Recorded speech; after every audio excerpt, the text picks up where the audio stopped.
Szóval meg volt a rozsdátlanítás.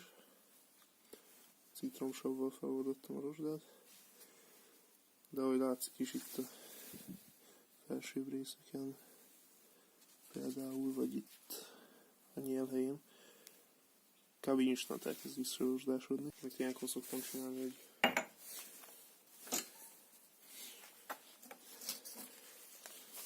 és egy fémkefével letolom róla a rozsdát, aztán valamilyen módon vízhatalmát teszem. Úgy akár ilyen is jó. Aki gondolja, használhat ilyesmit is flexel. Én azért nem ezzel fogom csinálni, mert arra megyek, hogy minél egyszerűbben és olcsóbban mutassam meg, hogy hogy lehet boltát renoválni.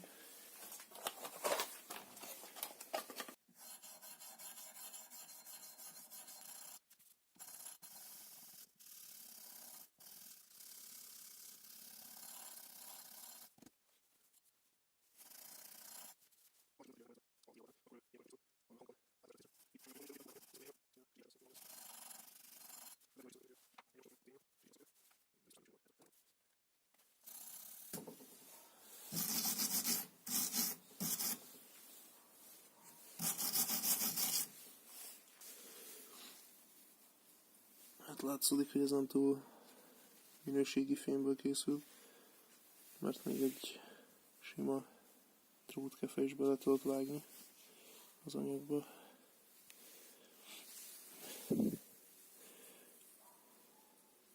A flexeléshez csináltam egy ilyen kis fülvidőszerűséget, már nagyon zavar a hangja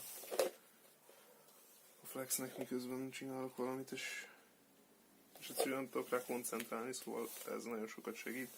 Gyors kötözővel összeszedtem a zsinórját, raktam bele egy kis szivacsot, és rárakom a fülemre, és már is sokkal jobban megy. És persze a szembeidő.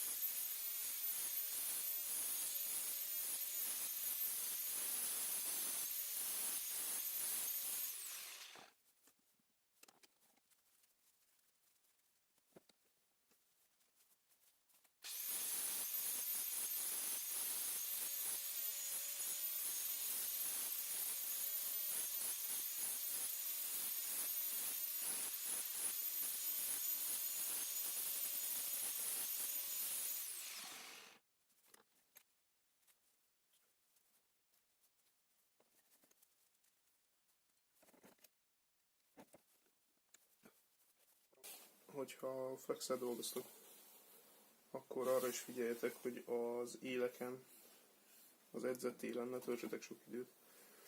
Mert a flexnek akármilyen korongja igazából fel tudja melegíteni annyira a fémet, hogy elveszik belőle az edzés, és akkor tulajdonképpen akármennyire megélezitek, körülbelül 2 csapás után vissza fog hajlani az éle.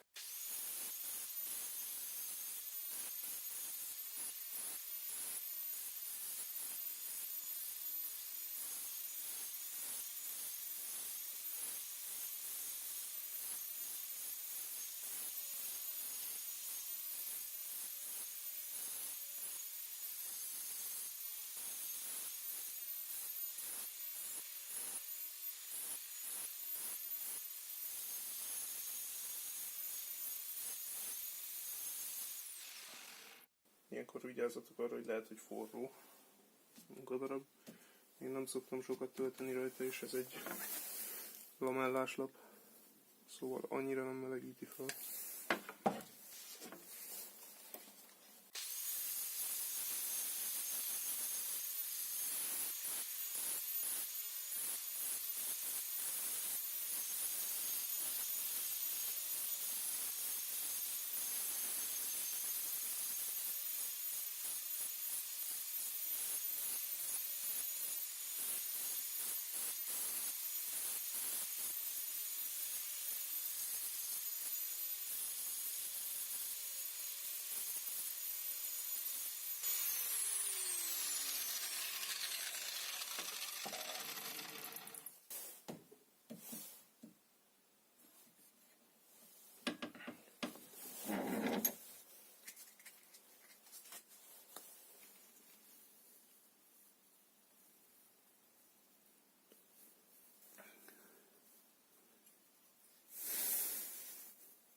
Ez egy, ha jól emlékszem, akkor 80-as lamelláslap, 80-as papír.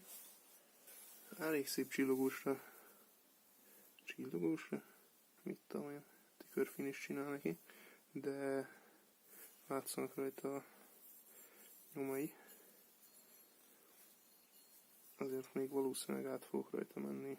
120, 300, 600, 1000, talán még 1005 is csiszolópapírral, és akkor lesz valami elfogadható finish rajta. Az előző ilyen projektem az édesapámnak a gyerekkori baltája volt, ami 30 éve rozsdásodott körülbelül mamám pincében. Erről most be is vágok egy képet, előtte-utána fotókkal.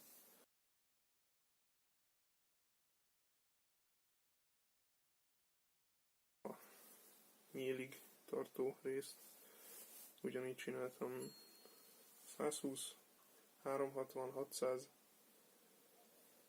1000, 1005, 2000, és utána még megpróbáltam egy ilyen házi megoldást rá, hogy fogkrémmel lepolíroztam.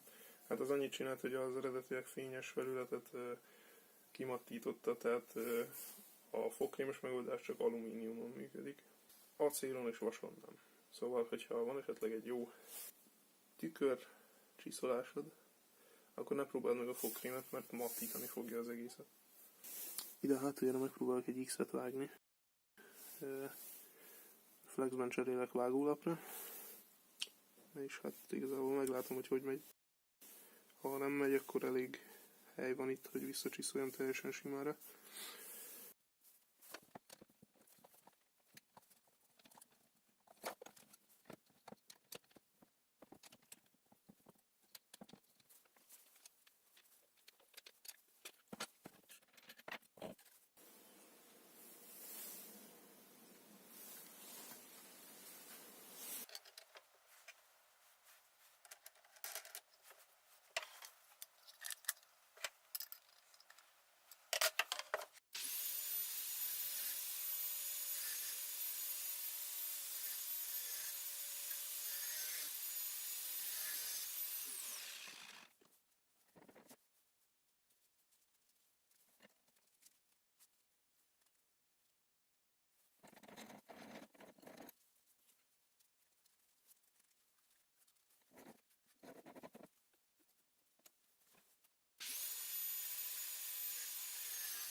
Hát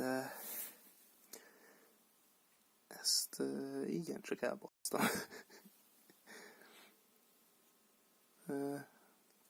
Kijavítottam, mennyire lehetett, de nem éppen tetszik.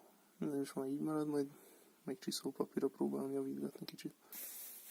Még az első videóban kiszedett éket is rozsdátlanítottam. Elvettem újakat. Szóval ez itt a régi, ez itt az új. Ezen a baltán dupla éket fogok csinálni. Az egyik a fa, a másik pedig a fény, ami jött.